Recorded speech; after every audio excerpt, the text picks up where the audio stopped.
being revealed. Now, I want to make the case for secrecy in government when it comes to the conduct of national security affairs, and possibly for deception where that's appropriate. You know, Winston Churchill said during World War II that in wartime, truth is so important it should be surrounded by a bodyguard of lies. Do you really believe that? Absolutely. You would lie in order to preserve the truth? If I had to say something I knew was false to protect American national security, I would do it. I don't think we're often faced with that difficulty. But would I lie about where the D-Day invasion was going to take place to deceive the Germans? You better believe it. Why do people in the government think that the rules of society or the laws don't apply to them? Because they are not dealing in the civil society we live in under the Constitution. They are dealing in an anarchic environment internationally where different rules apply. But you took an oath to uphold the Constitution, and the Constitution mandates certain openness and certain fairness. You're willing to do away with that in order to achieve a temporary military goal? And I think, as Justice Jackson said in a famous decision, the Constitution's not a suicide pact. But you took an oath to it. That's exactly right. And I think defending the United States from foreign threats does require actions that in a normal business environment in the United States we would find unprofessional. I don't make any apology for it. I prefer... When the only constant in life is change, you need to be ready. This is the Man-Made Survival Show. Hello everyone, my name is Jose Prado, Man-Made Survival, and once again we come together so we can talk about the things that we care about the most, such as preparedness and the things that are going on every single day that you worry about because you want to be better prepared for those things, because you don't want to be blindsided by what's going on.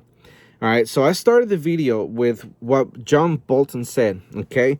And he said that he has no issue, and really anybody in the government, they have no issue on lying to the government, or no, excuse me, not the government, but to the people or any other government when it comes to national security.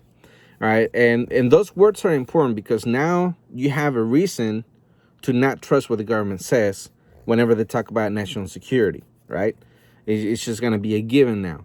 You know, I had never seen that video before, and people who used to say, or people who say that we shouldn't trust the government, and other people call them just, you know, paranoid. Well, John Bolton, who used to be, you know, in the government for Trump, the national security advisor, I think that's what he was. You know, if he came out and said that he would lie to your face in order to protect national security, or what he believed to be national security, which of course would also imply for any type of military operations, which the coronavirus response happens to be a military operation. So now, you know, right off the bat, you know that you cannot trust anything that they say about the whole coronavirus ordeal, because they've told you that they're gonna lie to you if they feel, you know, compelled to do it.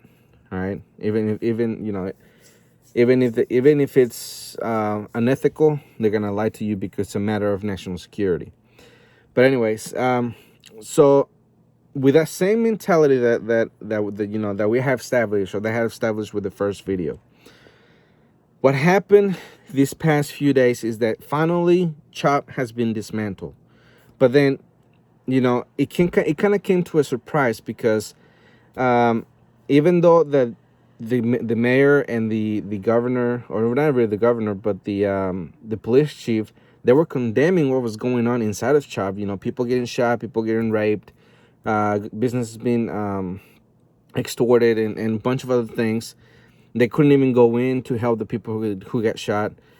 They were saying, you know, that it was unfortunate that it happened. They were gonna do their best, but they just couldn't get in, right? It seemed like the police had no teeth, because the mayor and the governor pretty much were tying their hands, and they were not sending them in there because, you know, the protesters were there or whatnot. But something very funny happened, which is my first headline. Here it is.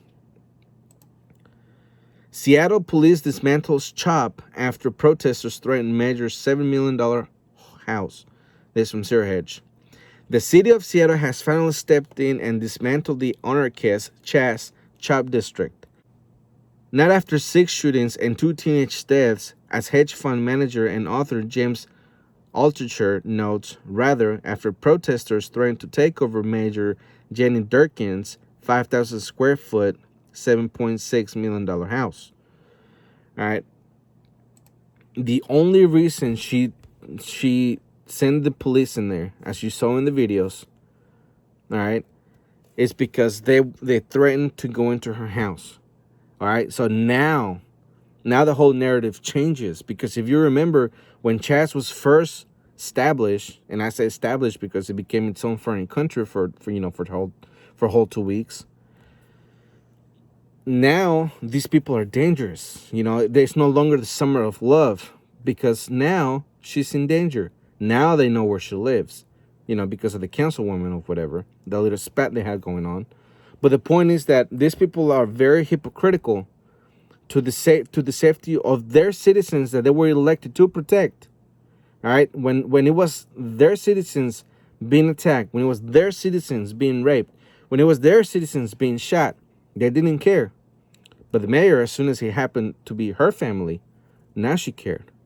All right, so they lied to us about the protesters being peaceful, which of course we knew they weren't. About the people in Seattle's life being in danger. They say there wasn't, but at times they say it was.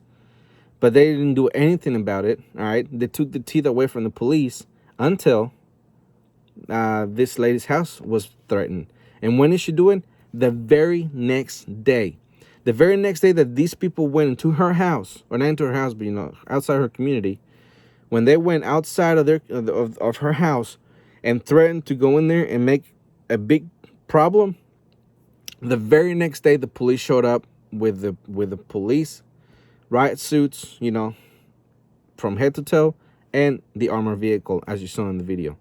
Which, of course, it's ridiculous, because she should have done it from the very first day all that happened. All right, those deaths could have been prevented. Those rapes could have been prevented. That extortion could have been prevented. So, at least in my eyes, for the people of Seattle, you should have, the ability to sue the mayor, and take her $7.6 million home and everything she owns, because she allowed it to happen to all the citizens of Seattle until it happened to her. Suddenly, it was in the summer of love. Now there were domestic terrorists that they had to deal with. All right.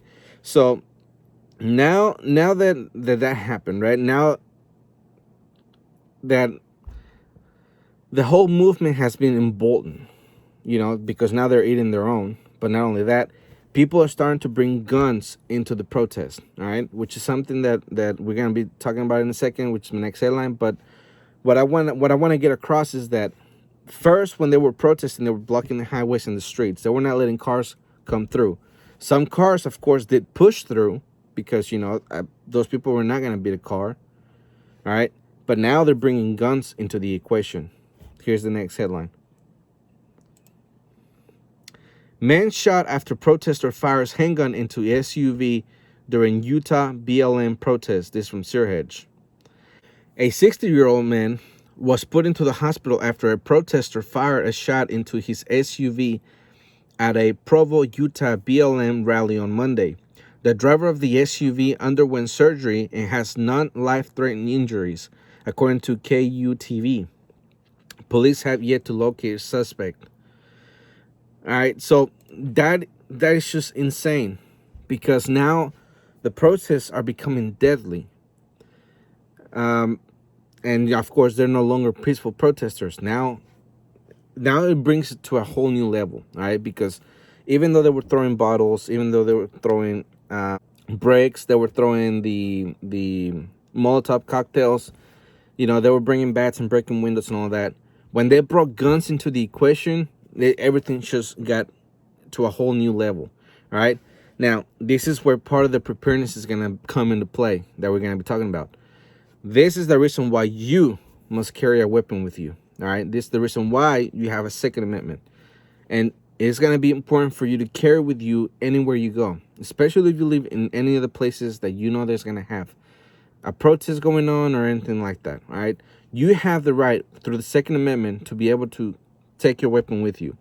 What I suggest is that if at all possible, and if it's legal in your state, city, and county, is that you get your concealed permit and conceal that weapon. Because if you're gonna open carry, you're gonna become a target, very quickly, because people know you're armed and they must take you out first. Now, if you have it hidden within your person and the time arrives to where you need it and you get it out, you're gonna have the upper hand, and you're gonna have you're gonna have the shock value. You're gonna have the first few seconds of surprise to where you can take control of the situation. Okay, you have the element of surprise. That's what I was trying to think. So that is the reason why you need to do it. Now, look at the prepping in this aspect. All right, you must know your local laws about it, your city laws, your county laws, and your state laws. Because if you do anything wrong, you can be charged with all those three, and that's gonna carry years of sentences. There's gonna be a felony. They're gonna take your Second Amendment right, and they're gonna destroy your life. That's why you have to be very careful when you own a firearm, that you are actually using it when your life is on the line. You got to make sure that your state has some type of castle doctrine or a stand your ground law, such as Florida and other places do. Okay, if you shoot at a suspect and they start running away, and then you shoot again and you happen to kill them, without be counted against you as a murder because the person was trying to run away and you shot them in the back, that is a real case that has happened all through the United States. All right. If you do happen to shoot a person, are you legally bound to having to help that person as fast as you can so their life can be saved? All right. There's just a whole bunch of things that you have to find out before you carry that gun out of your house. That's why it's important for you to prepare in that aspect of knowing exactly what your laws, your local laws, in all levels are. Okay. Because you don't want to be in a situation when you did have to use it, but then some persecutor, or maybe the victim's family, they sue you for whatever reason, or they press charges because they're gonna argue that you murder, their family member when they were just trying to get away or whatever. That's why it's important for you to do that. All right. Now, I want to turn the focus into the next article that I'm gonna be talking about, because things, as I've said a second ago, things have gone to a whole new level. All right, these are the protesters who are going out and on purpose they're going to, make disruptions, block traffic, do those things. This aspect is gonna be, or they're trying to make it America as a whole. All right, or at least at the local community in New York. Because the wording of it is going to be very important, right? Listen to it. Here's the headline. Interview. Black Lives Matter mobilizing highly trained military arm for war on police. This from GreatGameIndia.com. Black Lives Matter has declared war on the police and has released blueprint for Black Panther-style armed patrols monitoring police officers on the streets. BLM's leader revealed in an exclusive interview that they are mobilizing a highly trained military arm. The group held a conference in Los Angeles with military advisors, charting out details of the Black Ops blueprint, which stands for Black Opportunities. Black Special Forces officers are training the BLM Black Ops Department of Black Opportunities. Black Lives Matter is raising a war chest and plans to build a headquarters in an unused church in New York. Adopting the strategy of the controversial Black Panthers Party in the 1960s, Newsom said Black Lives Matter will create peace officers who will patrol Black communities and challenge law enforcement and stop police brutality. Asked if the peace officers would be armed and open carry their guns in the states that allow it, he said, yes, absolutely. All right, so I want to come out right off the bat and say that there's nothing wrong with them exercising their Second Amendment. That's why it's there. They're Americans too. All right, they have the right to bear arms. They have the right to train with those arms, and they have the right to patrol their communities. I'm not too sure about that. I guess that would fall into the local authorities, and of course they do have the right to up and carry. All right, that's what the Second Amendment protects, or at least, depends on the state that you're in. All right, now things have gone into a whole new level, because they're not just talking about they want to make sure that they're efficient with their weapons, that that they want to uphold the Second Amendment. What they're talking about is that if for whatever reason there is a legitimate call for police officers to come out and just deal with the suspect, whether it's a robbery, whether it's a rape, whether it's a murder, whatever the case it is. All right, if the law enforcement gets called and they have a legitimate reason to be there, all right, and they go to interact with the person, but there's these patrols, these Black Lives Matter patrols out there, and they don't agree with what the police is saying or doing, will there be a standoff? All right, will there be a shootout? All right. If that happens, there's going to be a brand new, fresh outcry all throughout the United States, and we're going to see more riots. All right, because the media, we know they're going to spin it to where it's going to be, police officers kill Black Lives Matter peace officers, and, it's just a bloodbath out there, or, whatever. It's just, just dreaming up some type of headline. When in reality, they could have been there for a legitimate reason. It just happens to be that those people did not agree with the police being there whatsoever, and they just wanted them out. And since that didn't happen, there was a shootout and they die. All right. That is the reason why it could potentially turn into a very bloody civil war. Okay. So my next headline kind of proves what I'm saying, because the sheriffs are saying, if you try to come here, you're going to be met with a deadly force. All right. Here's the next headline. Florida sheriff to deputize gun owners if cops can't handle protesters. This from Sir Hedge, and I have a video for that. Here it is. Hey folks, me and the men and women of the Clay County Sheriff's Office just want to weigh in on what we're seeing going on, played out across the media or mainstream media in this country. Look folks, don't fall victim to subjecting yourselves to this conversation that law enforcement is bad, that law enforcement is the enemy of the citizens that we're sworn to protect and serve. We swore an oath. And in that oath, we swore to support, protect, and defend the Constitution of the United States and the government. And that we're duly qualified under the state's Constitution to hold office. That is, for me as a sheriff, and for these men and women as deputy sheriffs. And we end that with, so help me God.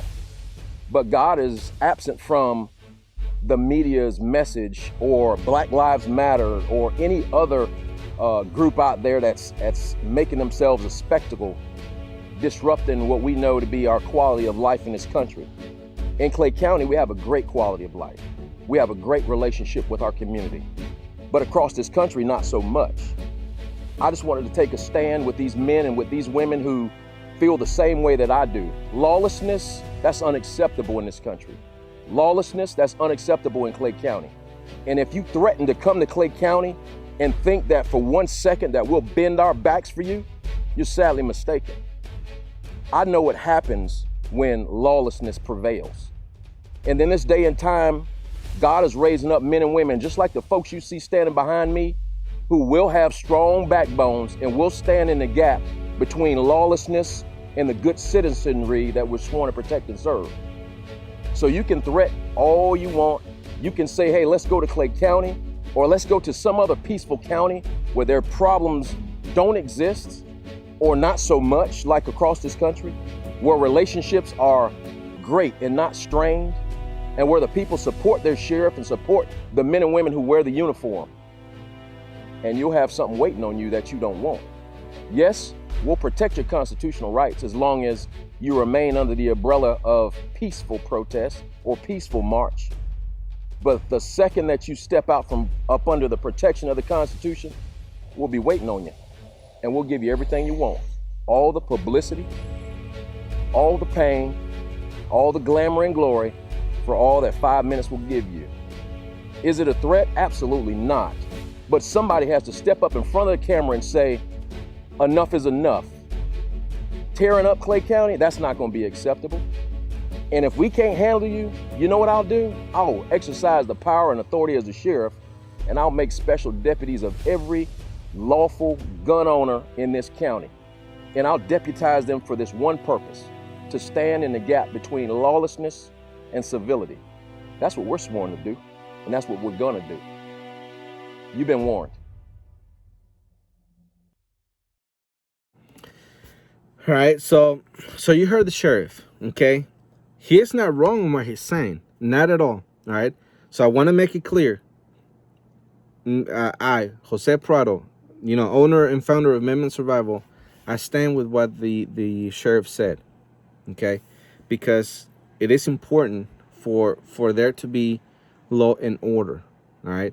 The Constitution, the Bill of Rights must be protected, must be upheld. All right, that is my belief. Now, that could turn into a very deadly scenario, okay?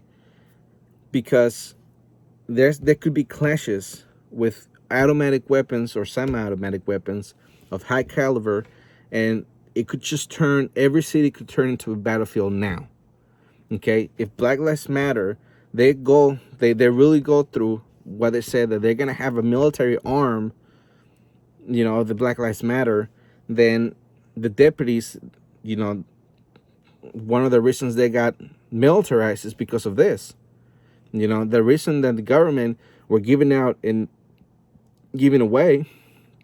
really, the armor vehicles, the bulletproof vests, M16s and all that, was because of this exact scenario, all right?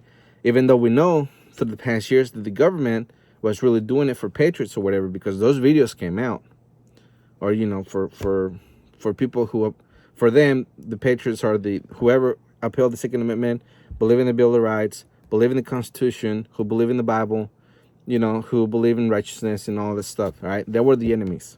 That's what the reason they gave, or they militarized the police. Now that Black Lives Matter has come out and say that they're going to have a military style, arm of their operations, then they're going to be met with that force, with the militarization of the police. And if let's say the police is not successful, that they get their butt kicked, all right, they're going to call the SWAT teams. And if the SWAT teams can't do it, the National Guard would come in, all right? Or at least that's how it should be. That's how the latter would come in, all right? That can turn into a very big civil war, very bloody one, okay? Now, the government in some areas are using the predator drones. Will they ever arm them and use them against Americans?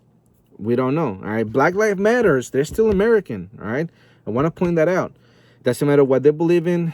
Doesn't matter, what their motivation is. They're still Americans.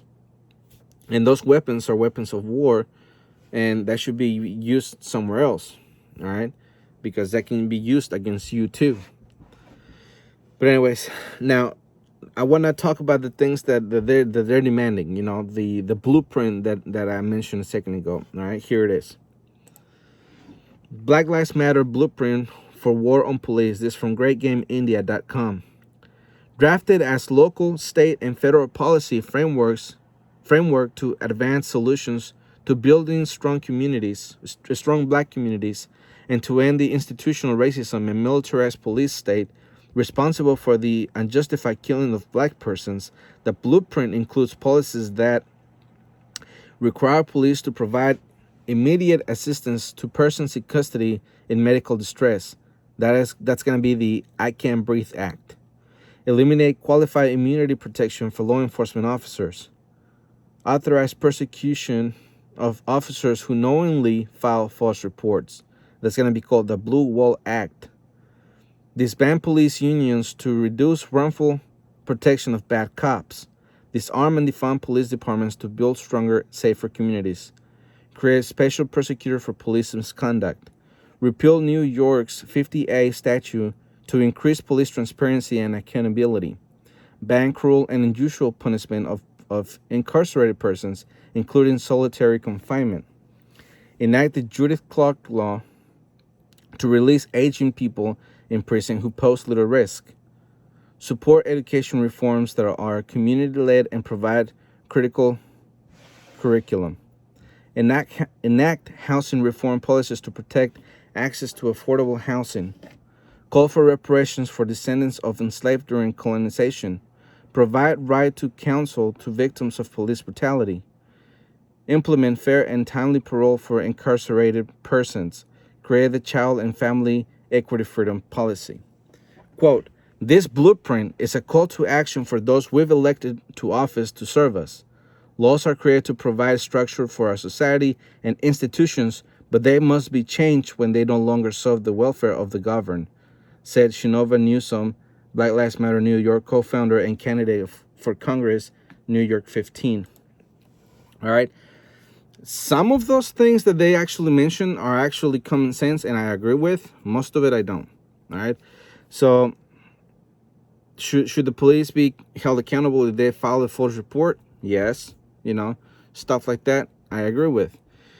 Some other points that are in there, I agree with it as well. But I just want you to see, okay, how bad things can get very quickly, especially if they do go through with what they're talking about. Now, are they doing anything illegal? As far as I can see, as far as we can read in the research that I've done, there's nothing illegal with what they're doing, because they're just training. It's just like any other militia would be training. They have the Second Amendment. If the state allows for open carry, then they're within the law as well, right? Now, where the problem would be, as I mentioned a minute ago, is whether they engage the police. Now, that's where you have to be careful. That's what we have to look out for, and the country is just teetering to getting closer and closer to civil war, a very bloody civil war. All right, so we have to be careful. We have to remember the words of Dmitry Duduman about how there would be an insurrection breaking out in the middle of the country, and then China and Russia would attack. All right, so we have to be careful with those scenarios. All right, we have to prepare. We have to be careful. All right, so again, the way to prepare for this is for you to carry your gun where you go. Be careful where you go. All right, if you have a hat like the one I'm wearing in this video, that says USA, has the American flag on one side, it has the number 45 on the one side, and it has Trump in the back, you're gonna become a target right away. All right, be smart about it. If you're seeing that you're gonna have a potential fight over it, just take it off and hide it. All right. Especially if your odds are 10-1, and those people are armed, as we've seen, as I've mentioned a minute ago. All right, just be smart about it. All right, so know the laws and know your local laws, your city, state, county, all the laws that you need to know, and act within those. Make sure you practice with your firearm. Make sure you're efficient with it. Make sure that you can hit what you're shooting at. All right. Don't spray and pray, because then innocent people will get killed.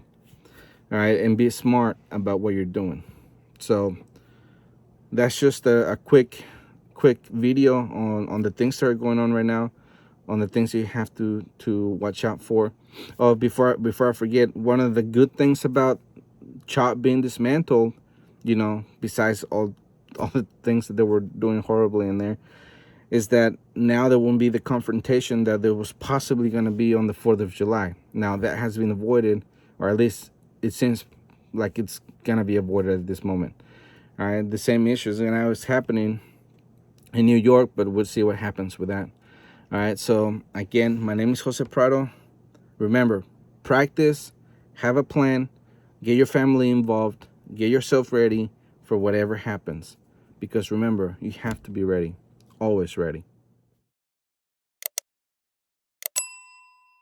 The Man-Made Survival Show.